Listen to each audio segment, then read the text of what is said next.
Hello everybody, welcome back to another video. I'm hoping you guys are all having a fantastic day. Today's upload is going to be not about 6,000 subscribers, so I reached this milestone. I do want to thank you about that though, but I will be discussing about Winter Storm Ebony. It's a fierce storm, and I just want to dive into that. But first, before we do so, I would like to thank everybody for allowing me to reach 6,000 subs. This has just been an amazing year. I did not think that I will reach 6,000 subs ever, but I will be making a special thank you video about this on New Year's Eve. I moved it from Christmas Day because I told everyone I would be making a thank you on Christmas Day. I'm going to be making it on New Year's Eve.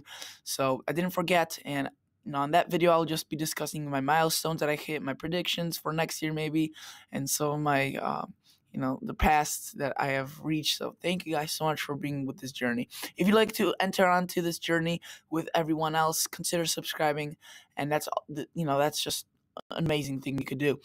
So right now we're looking at the Winter Storm Ebony, and I don't know if I mentioned this, but this video I'm recording, you can see 9:54, but it's on December 26th, not December 27th when this video will be coming out.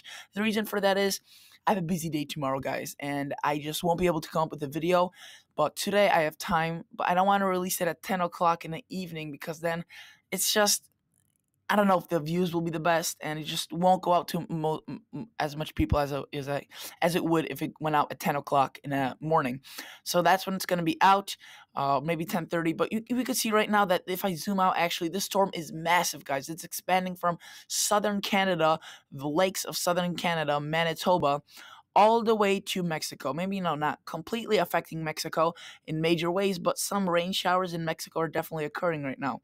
So this is definitely a big storm, guys. This is a massive storm.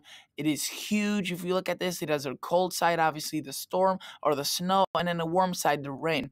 So I would say the models did a fairly good job. The only thing that they are really started to mess up with and miss out on, the fact that South Dakota right here, entering into Minnesota right now, there's a dry slot. And if you look at the future radar with what the models are predicting, they were predicting snow over these areas. But now you can see it's kind of like a dry slot, not really much going on, and I think that could reduce on snowfall totals majorly. So 12 inches plus, maybe a little bit overdone with this area, and that's what I'm calling right now because we've seen this several times before where a dry slot enters into a big storm and it throws off the snowfall totals in that area. But overall, the models have done a very good job. I mean, look at all this, some heavy amounts, or I should say some heavy bands of rain around Wichita. This is Hutchinson, fairly heavy rain, but also mixed with some lighter rain. So this is not all heavy rain, but definitely quite a bit of rain is going on. More rain than we typically see with these winter storms at this time of the year. Typically, we see more snow with these storms. But again, with the warm pattern that we had in December, we had not really much cold. We don't have at all much cold air in place over the central U.S.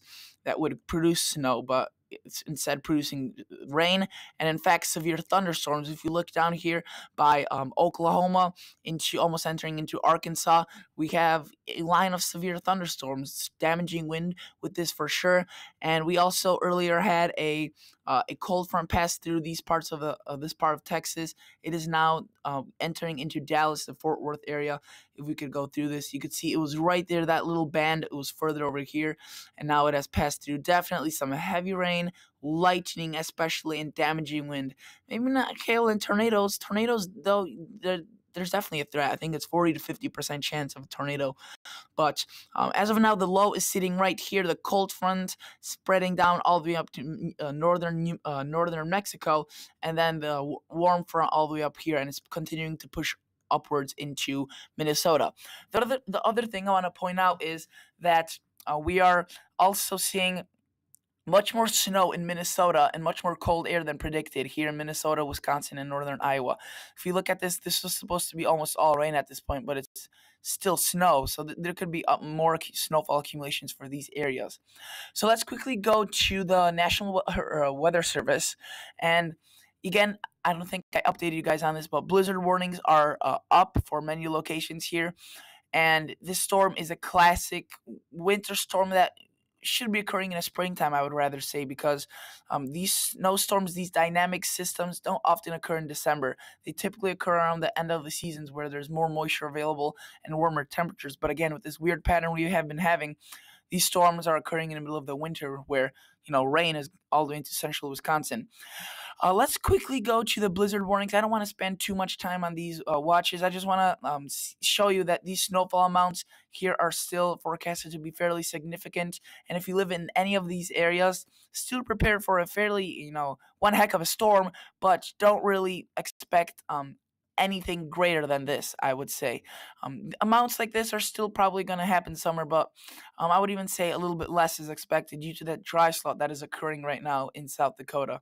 That dry slot will cut down on the snowfall totals. Don't think that there's gonna be a major decrease in snowfall totals and only an inch or two will fall. There'll still be up to a foot in some areas, but only in some areas, not so widespread as earlier thought. So right now we're looking at Next Generation Weather Lab, College of DuPage. What they have right here, this is it's relatively old website, but this is kind of, I new discovered it maybe a year ago. I haven't used it much though, so this is what I'm using right now, the RAP model, and we are, or the RAP model, I should say, and we are looking at the storm again. Look at this. They're not showing the models that dry slot in South Dakota, so that will cut down on the snowfall totals. So the next part of the system where it will really start increasing the snowfall amounts is Texas, Kansas, and Nebraska. So this elongated low, as of now, not really that well developed, will start to really develop and kind of close it off the center of low, which will make it really stronger and more powerful. You can see the increasing millibars of pressure right there, 99H. And as this pushes out, let's just draw this out for a better reference point. So let's just go to the drawing pad, and it's sitting right now as I'm recording this video right here. As this starts to pull out right through there, it will really start to bring in the cold air on the back side of the system. And we have a little bit of precip on the back side. This will all turn into some heavy, heavy snow. And as we go on into time, this will push forward. So we could go through close, and this will push into further and further north. But you can see Kansas, as of right now, hasn't seen a lot of snow, and they will really start to see quite a bit, guys, into Kansas, Nebraska, and South Dakota. Definitely to see quite a bit. And as I was saying, you look at that. The low is starting to close off. It's starting to become a typical mushroom shaped. I did not mean to click on that. Let's click on resume recording. And where the cloud, or I should say the low, kind of starts to look like a mushroom cloud. You can see that right there is a cold front behind, kind of behind it. Here's the warm front, and right there is the heaviest of the snow in that band. And here we'll see quite a bit of snow, guys. So let's go to total snowfall accumulations. Again, this won't be through the whole entire storm because this model only goes out to 21 hours. But if we go through the whole system, we really start to see the snow blossoming across these areas. Just watch, and we'll see the snow starting to blossom in major, major ways. And some amounts, again, we'll be seeing some locations, I should say, we'll be seeing as much as 14, 15 inches. But again, these models haven't been doing the best job with this. With this dry slot entering South Dakota and Minnesota, so I do think some of these snowfall amounts will be reduced. What a model I do think is doing a fairly poor job, actually, compared to the rest of the models, is the NAM model. And typically they do have problems with these systems here in the central part of the country. I mean, you can see it's showing ridiculous amounts of snow. I mean, look at that. Potentially as much as 20 inches they were showing of snow. And they're actually showing it in the Kuchera. If I go to total snowfall Kuchera, they were showing as much as 20 inches of snow. And the fact is, guys, that this is not just going to be, it's not going to be right. 21 inches of snow is not going to be right. The reason for that is because there's going to be not as much cold air as NAM thinks there is going to be. The NAM has a cold bias. And when there's more cold air, when the temperatures are colder, the snow amounts to more versus when it's warmer, then the snow to water ratio is lower, so it appears as lower. I do think it will be somewhere close to 11, 12. Definitely not 20 inches. That's just almost out of the question. The one more thing I think I didn't show you, the European model.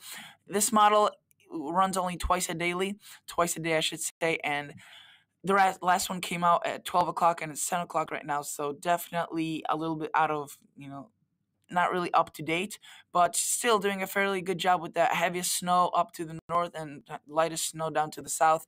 What I'd like to say again is that I think these snowfall amounts here will definitely increase. If we go to the National Weather Service, right here, you can see they're showing St. Cloud is 6 to 8, Alexandria 8 to 12, but then Twin Cities 2 to 3 and 2 to 3. Some locations have already seen 2 to 3 inches of snow in these parts of the woods by Twin Cities, Mankato, and Red Wing, and they're going to continue to see snow for the next 5 to 6 hours, which leads me to think that some plus more than half a foot of snow will fall in these areas.